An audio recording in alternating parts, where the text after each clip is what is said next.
কথা আমি কি বলছিলাম যে আলা হাজরাতের ছোট বেটা প্রোগ্রামের উদ্দেশ্যে ট্রেনে যাচ্ছিলেন, স্টেশনে নেমেছেন, তাই না? মাশাআল্লাহ, শুকরিয়া। এই কথাটাই তো না? আলা হাজরাতের ছোট বেটা ট্রেনে সফর করে প্রোগ্রামের জন্য যাচ্ছে, স্টেশনে নেমেছে, তো কজন ওয়াহাবি ধরেছিলেন বললাম? এই জোরে বলেন বাবাজি। মিল্লাতে ইসলামিয়া জানেন এই তিনজন ওয়াহাবি আমার আলা হাজরাতের ছোট বেটাকে একাই পেয়ে মনে করেছে আজকে একে হারাবো, আজ একে দেখে নিব, চল চল চল।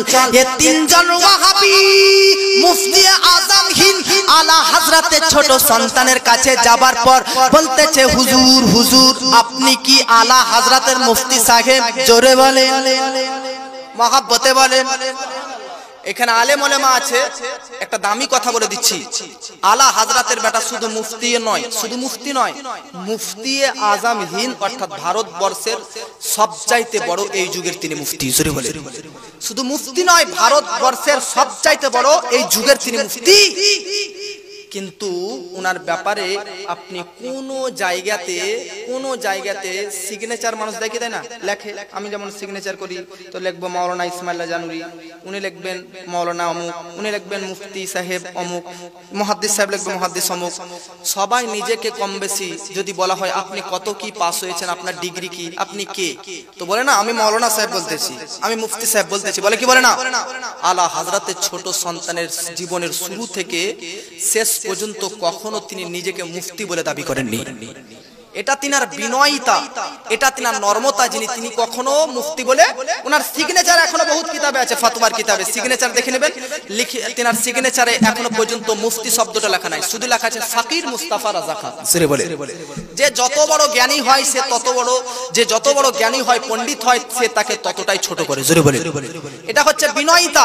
আল্লাহ রাব্বুল আলামিনের নবী বলতেছে যে নিজেকে ছোট করলো, আমি আমার আল্লাহ রাব্বুল আলামিন তাকে সমাজের মধ্যে বড় করে দিল। আলা হাজরাতের ছোট বান্টা তিনি কখনো নিজেকে মুফতি দাবি করেননি, যদিও বা তিনি পড়ালেখার ডিগ্রি পাস করা, আর যে মুফতি নয়, হাজার ফতোয়া দাতা মুফতি। আজকে তিনার নরমতা, ভদ্রতা, কোমল মনোভাব এত ছিল যে আল্লাহ তাআলা তাকে ভারতবর্ষের সবচাইতে টপ র‍্যাঙ্কের মুফতির মাসনাদ পর্যন্ত পৌঁছে দিয়েছে। কিন্তু কোনদিন তিনি মুফতি বলেননি হযরত। কিন্তু ওই তিনজন ওয়াহাবি যখন জিজ্ঞেস করেছে আপ মুফতি সাহেব हैं, তখন সেই দিনই বলতেছেন হ্যাঁ मैं बरेली का मुफ्ती हूँ। जरूर बोले, और मुझे देख के आप लोग ऐसा मत समझना कि मैं वैसा आदमी हूँ। बोलो क्या कहना है, क्या कहना है, क्या सवाल करना है, क्यों आए हो मेरे पास? टाइम नहीं है, वक्त नहीं, वक्त बर्बाद मत करो, टाइम ज्यादा नहीं, समय নাই, সময় নষ্ট করো না। কি বলছো বলো? তো বলতেছে হুজুর আপনাকে একটা কোশ্চেন করব, একটা প্রশ্ন করব, দলিল দিয়ে উত্তর দিবেন, তারপর আমরা চলে যাব। উত্তর কি? প্রশ্ন কি? বলতেছে ওয়াহাবি প্রশ্ন করতেছে, নবী কি অদৃশ্যের সংবাদদাতা, নবী কি গায়েবের খবর জানতেন? জোরে বলে, প্রশ্ন বুঝতে পারলেন আপনারা? তাই বেরাদার তিনজন ওয়াহাবি আমার আলা হাজরাতের ছোট সন্তানকে বেরাদার প্রশ্ন করে নবী গায়েব জানতেন কি জানতেন না? জানেন বেরাদার, আলা হাজরাতের ছোট পুত্র বলতেছেন হ্যাঁ হ্যাঁ অবশ্যই জানতেন, অবশ্যই জানতেন। জোরে বলেন, আরে কোন পাগলে বলে নবী গায়েব জানে না, কোন পাগলে বলে নবী গায়েব জানে না, কোন পাগলে বলে নবী গায়েব জানে না, ইলমের শহর গো নবী শাহে মদিনা। জোরে বলেন, কোন পাগলে বলে নবী গায়েব জানে না, কোন পাগলে বলে নবী গায়েব জানে না, ইলমের শহর গো নবী শাহে মদিনা। আমার আপনার নবী অবশ্যই অবশ্যই গায়েবের খবরদাতা, অবশ্যই গায়েবের সংবাদ জানতেন। আসমানের উপরে কি হবে আমার আপনার নবী দুনিয়াতে থাকাকালীন জানতেন, জমিনের নিচে কি হবে নবী দুনিয়াতে থাকাকালীন জানতেন। আল্লাহু আকবার।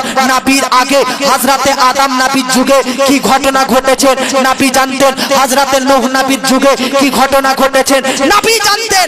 আজকে আমার আপনার নবী শুধু সাহাবীর যুগে নয়, কিয়ামত পর্যন্ত কি হবে সব কিছুর খবর, সব কিছুর গায়েব অদৃশ্য আমার নবী জানতেন।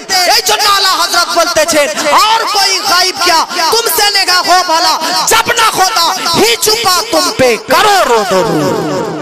बेरादार, কয়জন ওয়াহাবি আলা হযরতের ছোট বেটাকে প্রশ্ন করলেন? এই জোরে বলেন সবাই। কজন ব্যক্তি? তিনজন ব্যক্তি প্রশ্ন যেমনই করে। আলা হযরতের ছোট বেটা বলতেছে অবশ্যই অবশ্যই নবী গায়েবের সংবাদদাতা, গায়েবের খবর জানতেন। ওয়াহাবি বলতেছে দলিল দেন দলিল। তো আলা হযরতের ছোট বেটা বলতেছে দলিল দিব না, বলতেছে দলিল দেন।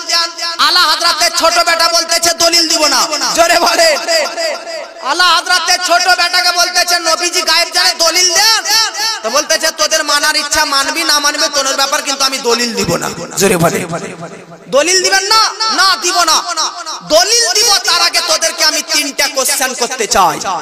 একজন ব্যক্তিকে আমার আলা হযরতের ছোট বেটা প্রশ্ন করতেছে তিনজনের মধ্যে একজনকে, যে বলতো নবীর গায়েবের সংবাদদাতা এই দলিল দিব পরে, তার আগে তোরা তিনটা প্রশ্নের উত্তর দে। বলতো তোরা কোন পুরুষ নতুন বিবাহ করে আনার পর স্ত্রীকে পেয়ে মাকে ঘর থেকে ধাক্কা দিয়ে বার করে দেওয়া জায়েজ না না জায়েজ? জোরে বলেন। আলা হযরতের ছোট বেটা একটা ব্যক্তিকে প্রশ্ন করতেছে ওদের তিনজনের মধ্যে, বলতো যে কোন পুরুষের ক্ষেত্রে তার স্ত্রী নতুন বৌমা আসার পর বৌমার প্রেমে পড়ে বৌমার কথা শুনে মাকে ঘর থেকে ধাক্কা দিয়া জায়েজ না না জায়েজ? তো ওই ব্যক্তি চুপ করে আছে। আরেকজন ব্যক্তি বলতেছে, আরেকজন ব্যক্তিকে, তিনজনের মধ্যে দ্বিতীয় জন ব্যক্তিকে আলা হযরতের ছোট বেটা ওনাকে বলতেছে, বলতো ইতিমদের মাল খেয়ে ইতিমকে ধাক্কা দিয়া জায়েজ না না জায়েজ? তখন উনি বলতেছে না জায়েজ, চুপ করে আসতেছে। তৃতীয় জনকে বলতেছে, বলতো স্ত্রী থাকা সত্ত্বেও বউ থাকা সত্ত্বেও পর নারী অন্য নারীর কাছে ঘুমানো জায়েজ না না জায়েজ? তো তিনজন ব্যক্তি আজকে বেরাদার আলা হযরতের পায়ে পড়ে ক্ষমা চাইতে আরম্ভ করে দিয়েছেন। কারণ এই যে তিনটি কথা বললো, এই তিনটি কথা তিনজন ব্যক্তি করত। একজন ব্যক্তি তার বউয়ের কথা শুনে মাকে ঘর থেকে ধাক্কা দিয়ে বার করেছিল। দ্বিতীয় জন ব্যক্তি ইতিমের মাল খেয়ে ইতিমকে ঘর থেকে ধাক্কা দিয়ে বার করে দিয়েছিল। তৃতীয় ব্যক্তি এমন ছিল, তার চরিত্র এমন ছিল যে আজকে তার স্ত্রী থাকা সত্ত্বেও অন্য নারীর সঙ্গে ঘুমাতো। এ তিনজন ওয়াহাবি, তিনজন দেওবন্দি, এ তিনজন ভ্রান্ত মতবাদ পোষণকারী বলতেছে হুজুর আমাদের ক্যারেক্টার, আমাদের চরিত্রতে এত বড় বড় দাগ রয়েছে, এটা আপনি জানলেন কিভাবে? তখন জগৎবাসী বলতেছে আরে পাগলা বুকা, মুস্তাফা আমার নবী মুস্তাফা গায়েব জানতেন কি জানতেন না? এত দূর কি বাত? মুস্তাফা নবী মুস্তাফা গোলামের গোলামের গোলামের হাজার গোলামের পর আলা হযরতের ছোট বেটাই তিনজন ওয়াহাবীর ক্যারেক্টার চরিত্র কেমন এটা তাদেরকে সঙ্গে সঙ্গে বলে দেয়। তখন তিনজন ওয়াহাবী সুন্নি হয়ে যায় আর বলতে বাধ্য হয়ে যায় নবীর গায়েবের পাওয়ার কতটা হবে বোঝার শক্তি নাই, যখন আলা হযরতের ছোট বেটারই গায়েবের সংবাদকে আমরা বুঝতে পারি না।